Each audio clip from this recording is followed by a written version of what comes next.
Senin 8 Mei 2023, warga di sekitar toko penjual air mineral di Jalan Mula Warman Raya, Tembalang, Kota Semarang, dikejutkan dengan penemuan mayat seorang pria di samping toko. Di bawah kabel itu. Ketika ditemukan, jasad korban sudah dalam kondisi membusuk. Mayat korban pun ditimbun di dalam coran semen. Dari pemeriksaan di lokasi, korban diketahui adalah Irwan Hutagalung, pemilik toko.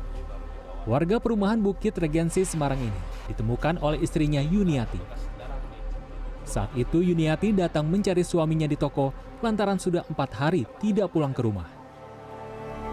Karena pintu toko dikunci, Yuniati meminta tolong warga sekitar untuk membuka secara paksa. Ia kemudian dikejutkan dengan bau busuk di dalam toko. Istri korban dan warga lantas mendapati sebuah gundukan plesteran semen dengan kaki manusia terjuntai. Temuan ini dilaporkan ke polisi. Kemarin itu malam minggu, rewangnya kini sini toh Mas, pembantunya Pak Iwan yang namanya Mas Husen itu nyerahkan kunci ke Mbak Zuli. Malam minggu. Bu, ini kuncinya Pak Iwan, saya mau pulang ke Banjarnegara gitu. Nah terus, loh, lah kok enggak pamit Pak Iwan Mas? Sudah, saya kemarin hari Jumat sudah pamit sama Pak Iwan. Ditanya Mbak Zuli gitu, terus Mbak Zuli sama Mas Husen, sudah Bu, sudah pulang saja Ibu, saya tak nunggu travel, saya mau pulang ke Banjarnegara gitu Mas.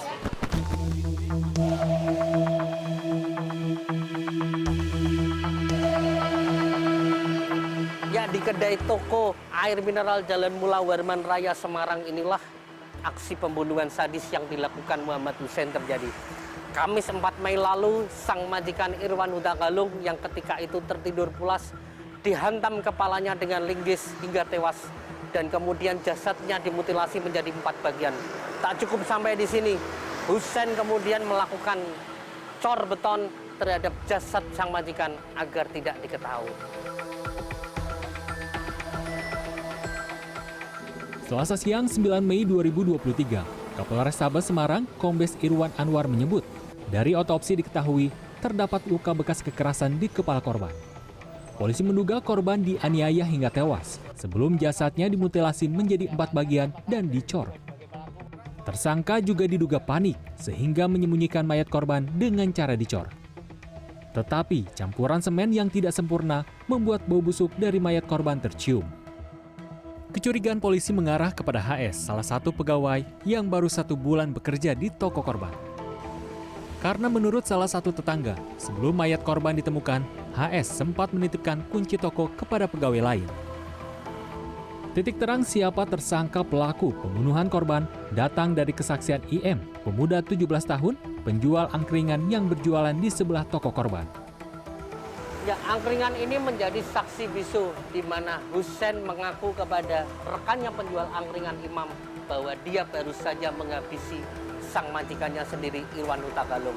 Dan seperti yang Anda lihat, angkringan ini berada di samping sebelah toko air mineral milik sang majikan di mana menjadi lokasi pembunuhan Husen terhadap sang majikannya.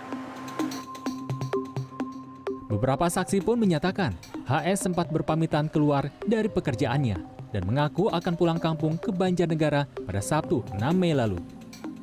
Tetapi kepada saksi IM, HS mengaku membunuh lantaran dendam. Mertoni? Sering main tangan. Pak Iwan itu sering main tangan. Terus main tangan? Sempat ditunjukin ya? Sempat ditunjukin yang bawa mata lebam, tangan dikasih puntung rokok gitu. Selasa sore 9 Mei, HS dibekuk tim Resmob Polrestabes Semarang di sebuah rumah di perbatasan Banjarnegara, Purbalingga, Jawa Tengah. Polisi lantas membawa tersangka untuk menunjukkan lokasi barang bukti yang dibuang ke jurang di Tembalang, Semarang. Polisi menemukan kain terpal dengan bercak darah, surat kendaraan korban, serta ponsel korban. Kepada polisi pada 10 Mei, HS mengaku sakit hati lantaran kerap diperlakukan kasar oleh korban ketika ia berbuat kesalahan saat bekerja. Ia pun mengaku seringkali dipukul, ditampar, bahkan disundut rokok oleh korban. Saya merasa sakit hati. Saya sering dipukuli. Sakit hati? Iya. Kamu sakit hati kepada korban? Iya. Karena sering dipukuli? Iya. Kenapa dipukuli? Ya karena setiap ada salah ada kesalahan kecil, pasti dia main tangan. Sakit hati, kemudian modusnya melakukan penusukan ke bagian wajah kiri dan kanan, kemudian dipotong menggunakan pisau pada lengan kiri, kanan, dan leher. Tes Supriyadi, psikolog Universitas Bayangkara Jakarta Raya, menilai HS tega membunuh majikannya karena trauma tindak kekerasan yang dialami pada masa kecil. Traumatis masa kecil ini simpan sedemikian lama, sehingga ketika ada seseorang yang memunculkan perkataan kalimat yang membuat dia marah, itu akan timbul.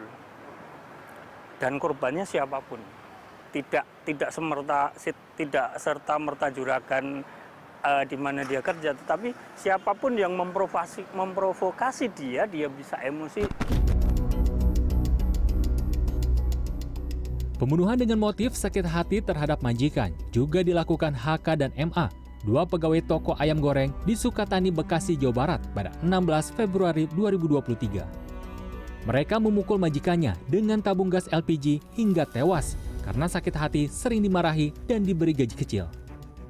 Setelah sempat membawa kabur anak korban, HK dan MA dibekuk polisi di Ciasem, Subang, Jawa Barat. Berkaca dari kasus HS di Semarang, kriminolog Universitas Indonesia, Ardi Putra Prasetya menyebut polisi harus memeriksa kejiwaan tersangka untuk mendalami pemicu perbuatan tersangka. Tentu saja perbuatan tersangka ini tidak dibenarkan dengan cara membunuh korbannya. Ada beberapa cara untuk menghindari relasi kuasa antara pelaku dan korban. Pelaku memilih untuk meninggalkan pekerjaannya atau keluar dari misalnya seperti itu. Namun karena mungkin secara kejiwaan pelaku sudah terganggu, nah ini dari pihak kepolisian juga harus mendalami tentang kondisi psikologis pelaku ini. HS kini dijerat dengan pasal pembunuhan berencana dengan ancaman hukuman 20 tahun penjara. Damar Sinuko, Semarang, Jawa Tengah.